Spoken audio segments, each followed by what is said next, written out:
Ladies and gentlemen, the President of the United States and the Secretary of State of the United States.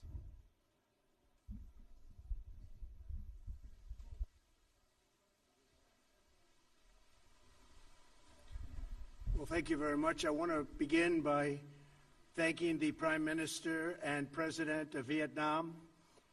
We're in Hanoi. It's an incredible city, and what's happened over the last 25 years has been incredible for the people of Vietnam, the job they've done, economic development, really something special. So I want to thank all of the people of Vietnam for having treated us so well. On North Korea, we just left Chairman Kim. We had a really, I think, a very productive time. We thought, and I thought, and Secretary Pompeo felt that it wasn't a good thing to be signing anything. I'm going to let Mike speak about it. But we literally just left. We spent pretty much all day with Kim Jong-un, who is, he's quite a guy and quite a character, and I think our relationship is very strong. But at this time, we had some options, and at this time we decided not to do any of the options, and we'll see where that goes. But it was a very interesting 2 days, and I think actually it was a very productive 2 days, but sometimes you have to walk, and this was just one of those times, and I'll let Mike speak to that for a couple of minutes, please. Unfortunately, we didn't get all the way. We didn't get to something that ultimately made sense for the United States of America. I think Chairman Kim was hopeful that we would. We asked him to do more. He was unprepared to do that, but I'm still optimistic.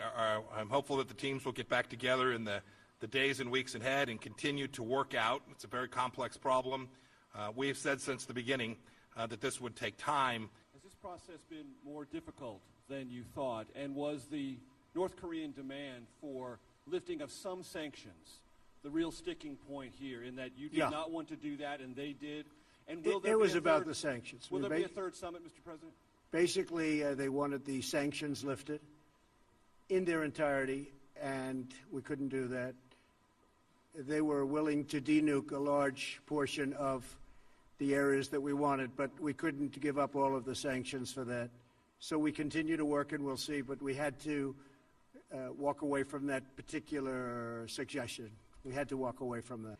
And one of the things, importantly, that Chairman Kim promised me last night is, regardless, he's not going to do testing of rockets and nuclear, not going to do testing. So, you know, I trust him, and I take him at his word. I hope that's true.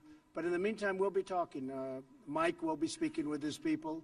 He's also developed a very good relationship with the people, really the people representing North Korea. Thanks, Mr. President. Did you commit with Chairman Kim to a next summit during your term? No, we haven't. No. Okay. We'll see if it happens. It happens. I have not committed. They are, at this point, some would say, a nuclear power. Do you accept North Korea as a nuclear armed state, at least for the time being? And are you thinking about reimposing the military exercises with South Korea, or will you keep in a freeze? Well, you know, the military exercises, I gave that up quite a while ago because it costs us $100 million every time we do it. And then they come and they drop millions of dollars of bombs, and then they go back. But we would spend, we spent hundreds of millions of dollars on those exercises, and I hated to see it. I thought it was unfair. And frankly, I was sort of the opinion that South Korea should help us with that. You know, we're protecting South Korea. I think they should help us with that. So those exercises are very expensive. And I was telling the generals, I said, look, you know, exercising is fun and it's nice, and they play the war games.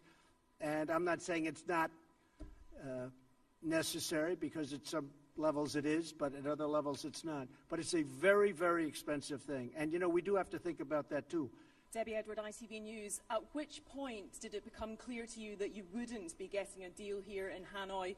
The language from yourself and Kim Jong-un was very positive last night and even this morning, and therefore was it a mistake to come I think here? the language was good all throughout. The language has been good even now, but you know, I don't go by language, because we had probably the toughest language in the history of diplomacy, if you call it diplomacy, at the beginning, and yet we became very friendly.